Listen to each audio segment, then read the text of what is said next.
আসসালামু আলাইকুম ওয়া রাহমাতুল্লাহ। 10 মিনিট মাদ্রাসায় আপনাকে স্বাগতম। আজ আমরা সুখময় জীবন লাভের 6টি উপায় জানব। সুখ ও শান্তি মানব জীবনের পরম প্রত্যাশিত বস্তু।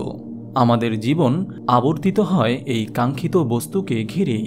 দুর্দশা ও হতাশাগ্রস্ত জীবনে একটুখানি সুখের আশায় কত কিছুই না আমাদের করতে হয়, কিন্তু আমরা ব্যর্থ হই।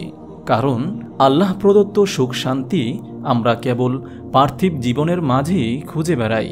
মূল্যহীন এই দুনিয়ায় সুখ শান্তি পেতে হলে ইসলামই আমাদের একমাত্র সমাধান। এখানে সুন্দর ও সুখময় জীবন উপভোগের 6টি উপায় তুলে ধরা হলো। নম্বর 1, আল্লাহর ওপর দৃঢ় বিশ্বাস স্থাপন। ঈমান মুমিনের সবচেয়ে বড় সম্পদ। যে আল্লাহর ওপর ঈমান আনে এবং তার প্রতি অগাধ বিশ্বাস রাখে, হতাশা ও অশান্তি তাদের গ্রাস করতে পারবে না। মহান আল্লাহ তাআলা তাদের সুখময় জীবন দান করবেন। এরশাদ হয়েছে, যে ব্যক্তি মুমিন থাকা অবস্থায় সৎকর্ম করবে, সে পুরুষ হোক বা নারী, আমি অবশ্যই তাকে উত্তম জীবনযাপন করাবো এবং তাদেরকে তাদের উৎকৃষ্ট কর্ম অনুযায়ী তাদের প্রতিদান অবশ্যই প্রদান করব। সূরা নাহল আয়াত 97। নম্বর 2, সর্ব অবস্থায় আল্লাহর উপর ভরসা করা। পার্থিব জীবনের যে কোনো কাজ প্রয়োজনীয় মাধ্যম গ্রহণ করে এর পরিণাম আল্লাহর উপর ছেড়ে দেওয়াকে তাওয়াক্কুল বলা হয়। তাওয়াক্কুল বা আল্লাহর উপর ভরসা রাখা একজন মুমিনের একান্ত কর্তব্য, কারণ এটি তাওহীদের প্রাণ বা ভিত। এর মাধ্যমে আল্লাহর সঙ্গে বান্দার সুসম্পর্ক তৈরি হয়।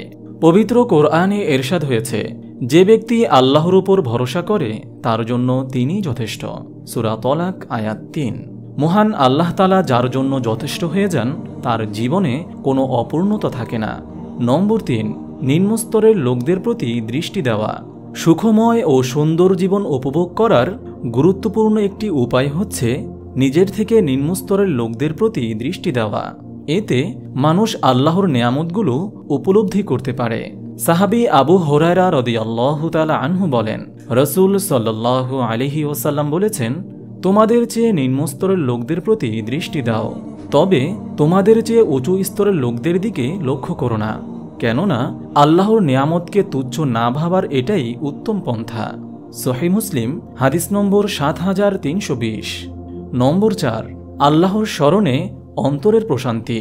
পবিত্র কোরআনে এরশাদ হয়েছে, যারা বিশ্বাস স্থাপন করে এবং তাদের অন্তর আল্লাহর জিকির দ্বারা শান্তি লাভ করে, জেনে রেখো আল্লাহর জিকির দ্বারাই অন্তরসমূহ শান্তি পায়। সূরা রদ আয়াত 28। নম্বর 5, হিংসাত্মক মনোভাব পরিহার। হিংসা মানুষের সুখ কেড়ে নেয়, আমল ধ্বংস করে। হিংসুক কখনো সুখী হতে পারে না, তাই ইসলামে অন্যের প্রতি হিংসা পোষণ করা নিষিদ্ধ। রাসূল সাল্লাল্লাহু আলাইহি ওয়াসাল্লাম বলেছেন, তোমরা অবশ্যই হিংসা পরিহার করবে, কারণ আগুন যেভাবে কাঠকে বা ঘাসকে খেয়ে ফেলে, তেমনি হিংসাও মানুষের নেক আমলকে খেয়ে ফেলে। আবু দাউদ হাদিস নম্বর 4903। নম্বর 6, সবার সঙ্গে ভ্রাতৃত্বসুলভ আচরণ। ভ্রাতৃত্বসুলভ আচরণ মানুষকে প্রশান্তি দেয়। এটি থাকলে মানুষ একে অপরের কল্যাণকামী হয়ে ওঠে। এর সুফল পরকালেও মানুষ উপভোগ করতে থাকবে। রাসূল সাল্লাল্লাহু আলাইহি ওয়াসাল্লাম বলেছেন, কিয়ামতের দিন আল্লাহ তাআলা বলবেন, আমার জন্য যারা একে অন্যকে ভালোবেসেছিলে তারা কোথায়? আমি আজ তাদের আমার ছায়ায় আশ্রয় দেব।